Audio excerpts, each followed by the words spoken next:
Welcome, relational leaders and listeners. This is Cultivate, your podcast destination where we celebrate thriving relational leaders and encourage each other along the influence journey. I am Wendy F Adams, your host and strategic guide. In each episode, I will engage with leaders who are sharing authentic stories that support impactful influence. I believe work shouldn't be a four-letter word, but should inspire, challenge, and fulfill. Through a high challenge and high support model, we will explore the recipe for relational leadership that drives meaningful change. You will gain insights from leaders who face the same challenges you may encounter and discover strategies to navigate them with resilience and purpose. Marco Alonso Schmidt-Salcedo is a Peruvian native who embraced his entrepreneurial journey in 2019 when he arrived in the United States to pursue his MBA.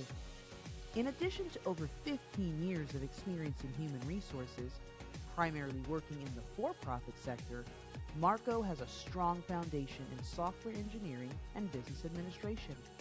But it's his passion for making a broader impact that led him to transition into the nonprofit sector 3 years ago. Marco brings a unique blend of technical, business, and HR expertise to his work as Human Resources Director with Hiawatha Homes in Rochester, Minnesota. Marco thrives in environments where innovation, leadership, and people development intersect to create a lasting impact. If you're seeking healthy leadership engagement in an open, empowering, and authentic environment, then you're in the right place. After all, as leaders, we're either driving progress or we're driving the problem. So let's grow together.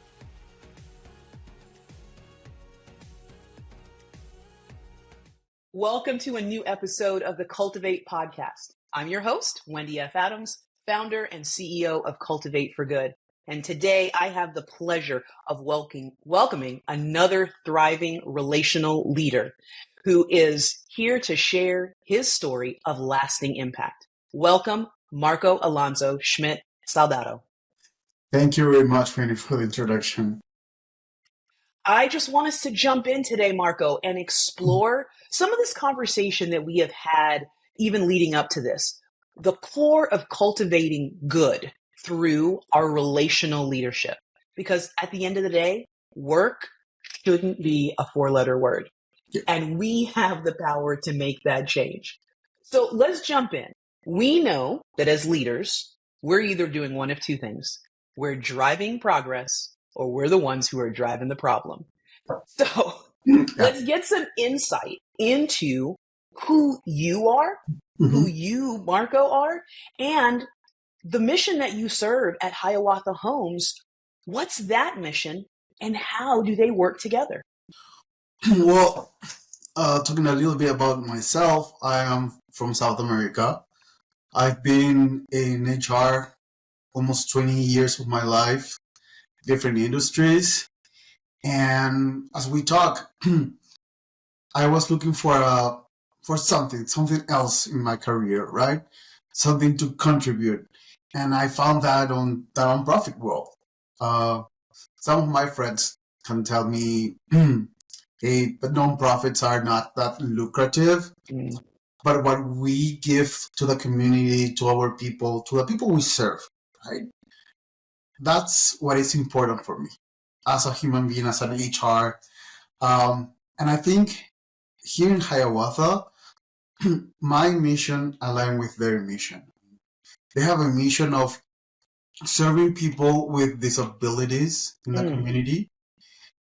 And the funny part, we were talking about this in our leadership team meeting a couple of weeks ago. And when we talk about the people we serve, right, we want to think about we're people serving people. We don't think about them as people with disabilities. It's funny because that can happen to any one of us, right? It's just an accident, a car accident, or a fall, whatever. You will need our services, and we have to think about it. We're not just serving people with special needs. We're serving people. Serving people. That's right. I love that you make that connection right off the bat, because that is the same component when we get into the depth of leadership. So whether you hold a title and there are those who are reporting to you, those are still people working with people, right? And that is at its core, I think, where you start to find the connectivity points in the way that you walk out as a leader, your personal mission and vision, and where that intersects to make the mission of Hiawatha Homes, even clearer for those who are stakeholders. Yeah. And that takes us into that question, right? We know that there are supporters, there are board members, there are donors, there are, of course, the people we're serving, all stakeholders in this relationship that we have. We've got to be clear on what is that why. The vision of the organization. We're asking people to come alongside and champion that and speak it out. And so much of the time, I think we do almost a flyover that one of those stakeholders are our internal, those that are, coming alongside doing the day-to-day and on the ground. We're asking them to champion. Do we really know what their why is? So it's important as leaders that we're speaking into and asking the question what their personal vision is, what that personal why is. And you've already shared that, Marco, like it's about people. Yeah. So tell me, what are you hearing? Do you have that opportunity with those that are serving with you internally at Hiawatha to know what their why is? You know what? That's funny because while I was doing this interview and we were talking, I asked some of my team members, "Hey, why are you here? Why Hiawatha?" Right? Mm-hmm. Yes. And I remember especially two answers. One of them was because I know that this is a place I have to be. I love my job. I love serving these people. I think I told you this. This employee, this team member, drives 2 hours every day to work and then 2 hours back to her home. That's amazing. I mean, a person that can drive 4 hours just to be here with the people we serve and the community says a lot, right? And the other answer that still stuck with me is, you know what, Marco? I've never thought about that. Why? And she started thinking about that, and then she told me why. As always, she started here because she needed a job, and that's the main reason for everyone, I think. But then she found out that what we are doing here is important, has an impact on lives, has an impact in the community. And we are trying to do our best, not only for our community, for the people we serve, but for our team, right? So that without them, well, we will not be here, right? Absolutely. Absolutely. And Marco, boy, both of those answers are so impactful. And the fact that you opened that conversation and dialogue for someone who maybe hadn't thought about it ever or had been so long, they just were in the grind. And that's exactly what we don't want from those that are serving alongside us, that they all of a sudden just see themselves as a cog on the wheel.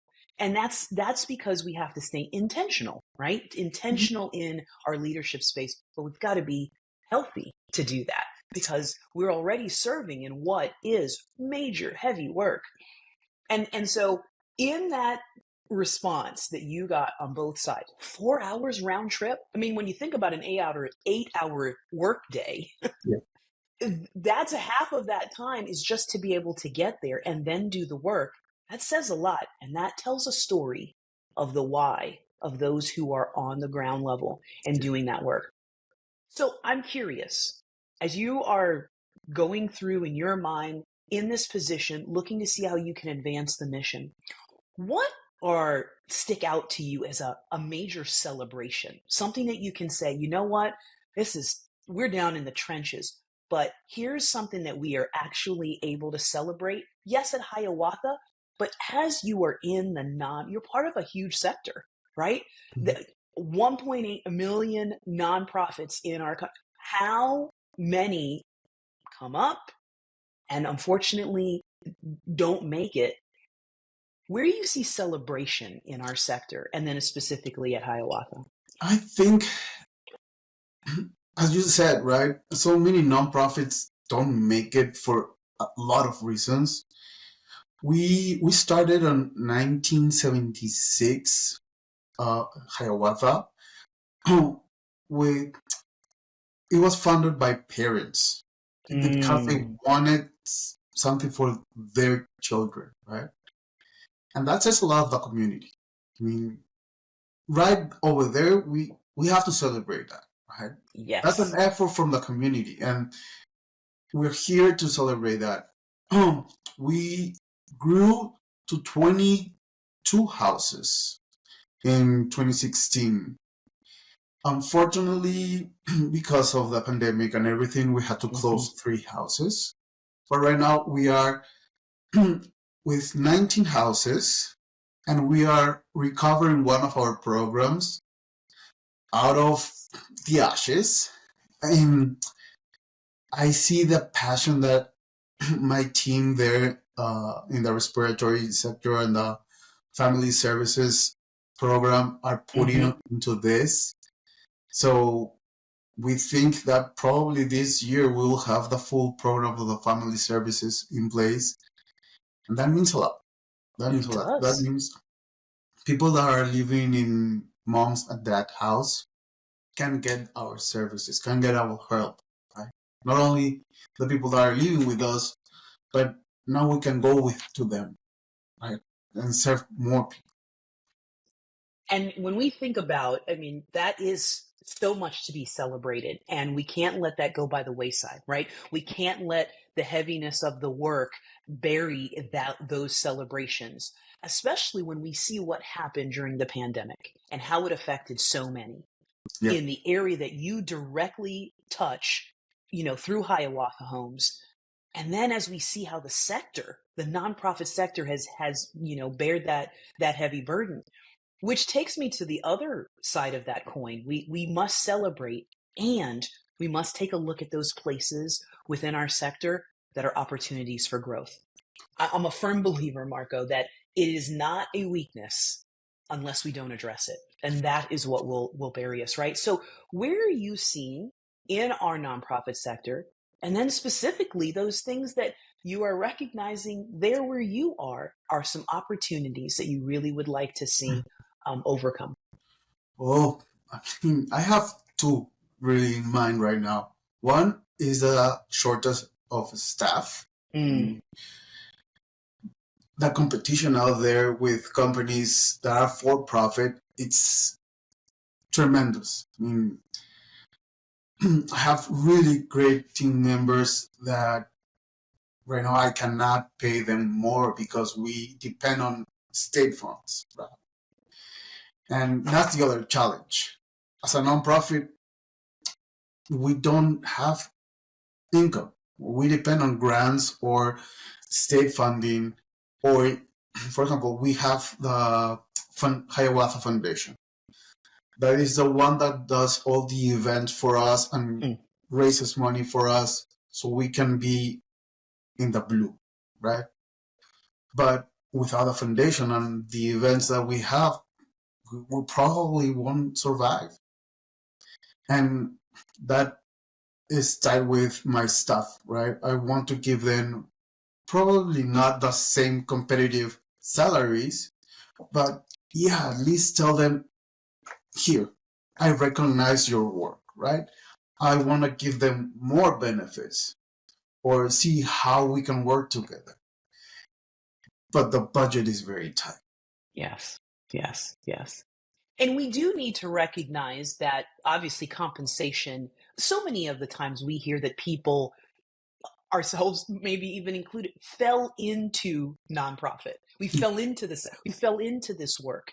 And so much has been done over the last several, decade at the minimum, to increase and amplify how important it is to be educated in this space. There is so much professional development that is out there and available that what we may not be able to do in a high-end salary, but working towards, of course, it's got to be a livable wage. I mean, I've said for years, you don't want me to have 3 jobs so that I'm not having the focus that I need for the work that we're called to do here. Yeah. So in that regard, how are you pouring in and being able to really build up and invest in? I mean, I think that as leaders in our sector, that's one of those places that we have to keep our eye on. And I hear you saying that you want them to feel valued and know that they're invested in. It may not only reflect in the salary, but how else could how else could we do that? And so as you are having these conversations with your leadership at Hiawatha, what's that North Star? What's that foundational mission success piece that you and the leadership are recognizing? This is what Hiawatha needs to be built on. Have you had the opportunity to have those type of conversations? And what does that look like?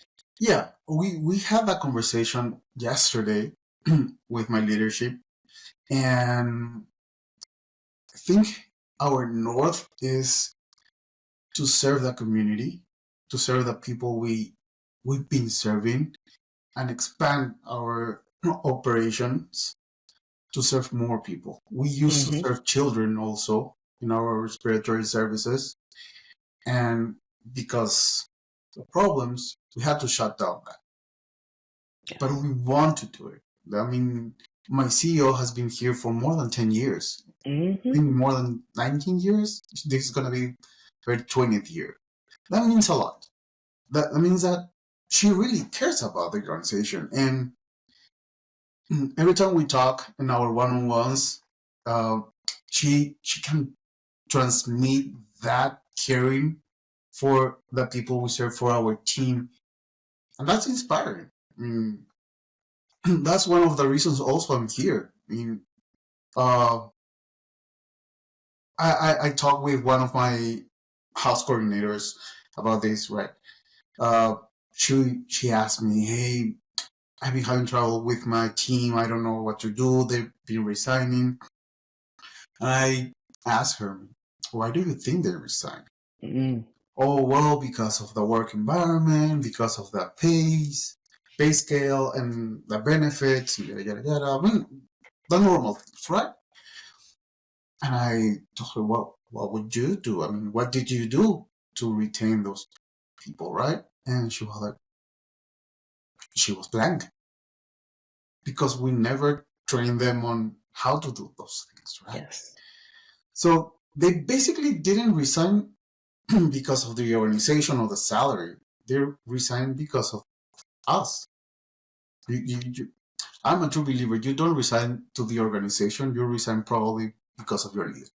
Well, and that what you spoke out is such truth. And having that realization now gives you and leadership the power to make that change, right? Yeah. So that is what, when we can have these conversations and really start to, unveil what for so long I think we've covered up, whether it be out of fear, whether it be out of shame, whether it be out of, well, we're the only ones struggling with this, which we know is not the case. But now that we know, again, it's only when you don't now make those changes that it becomes that albatross and that weakness, as opposed to this is something that we can work on. And creating those spaces where your employees, your teammates know that they are a component to be invested, right? Yeah. They are critical to the mission moving forward.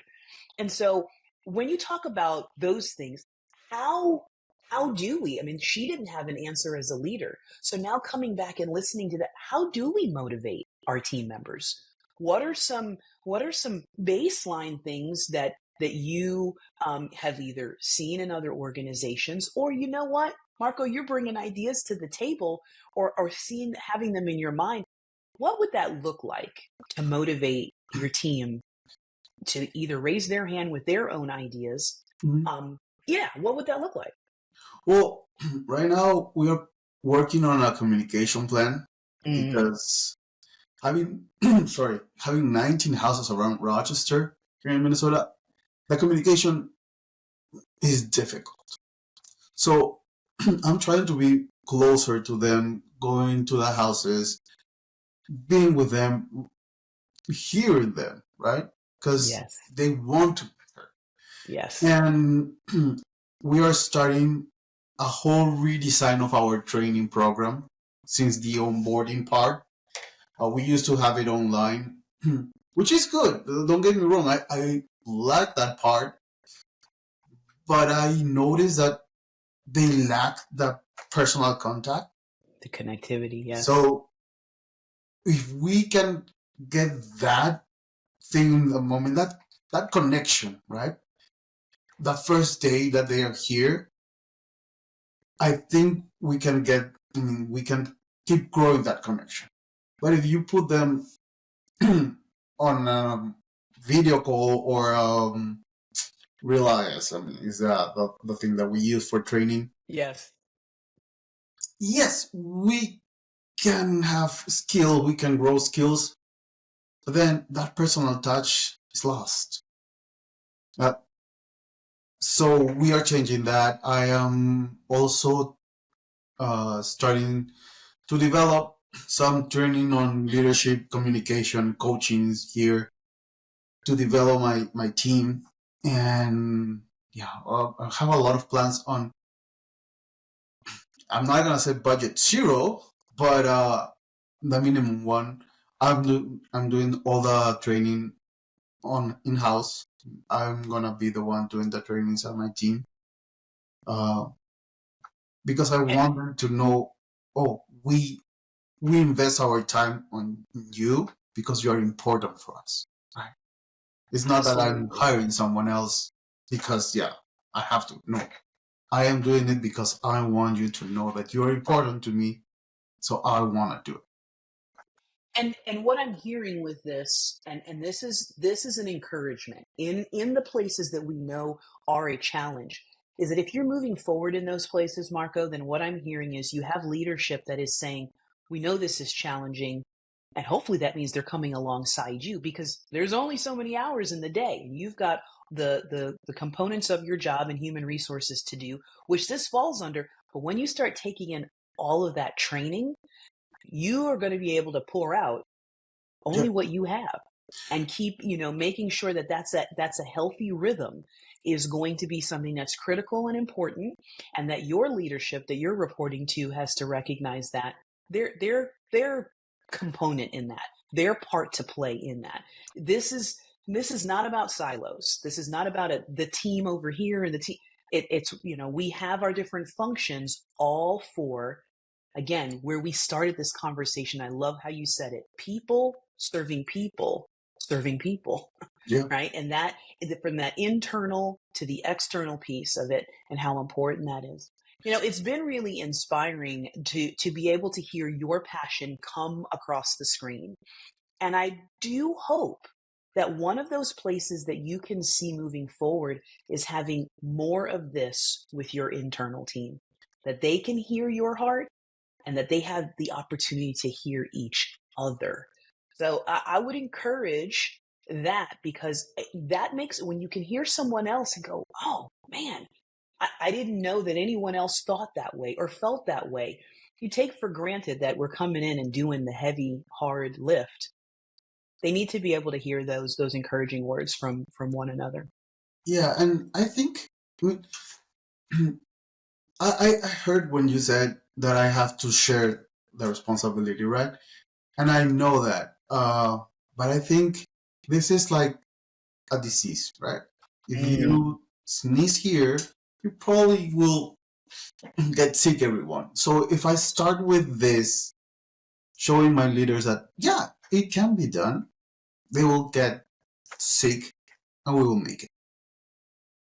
And you used what is, and we are in flu season, right? You used what is something that is a negative. Nobody wants to be sick, but you turn that into a space of, it's infectious, right? Yeah, Let it be contagious in a good way. And so that means making sure that they're always aware of what you're doing, and keeping inviting them. Their schedules may not allow, it may not be all, but making sure, whether that's board members, because let's not forget that we have those leaders that may not be in the day in, day out, but they certainly are a driving force. Yeah. So before we get to a place where we wrap up our conversation today, because we know that we could go on and on, Yeah. I want to hear a couple things before we wrap up from you. Like you've spoken out several pieces that would fall into what we elusively call a strategic plan, right? Having a plan, we know if we fail to plan, we plan to fail. Mm-hmm. And so what does the strategic plan opportunity, what does that look like at Hiawatha? How does your leadership plan to develop these ideas in what should be a systematic way to know what's working and what isn't? I'm just curious to that. It's funny because before I started with Hiawatha, they were working on a strategic plan for these next 3 years. Yes. Right? And their vision of the strategic plan is totally aligned with the vision that I had for HR. And it was funny because we were talking with my CEO and I was like, yeah, we should do this, and she was like, yeah, this is part of our strategic plan. And I'm very glad that our board members are really, really into this also. One of our board members is gonna talk the next 3 weeks about leadership and communication also here. Our board members get together and are on top of us. So they are very, very involved with Hiawatha.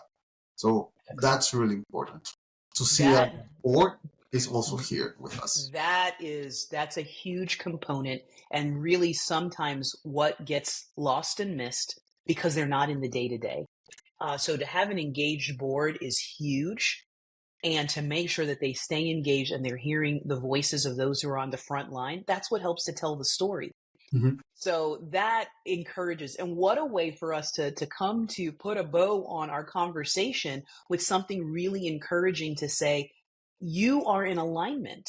What you're bringing to the table, what your heart and your passion is for the organization, before you even got there, that's where your leadership was moving. And so that on the days that are the hardest, that is what you can all come back to.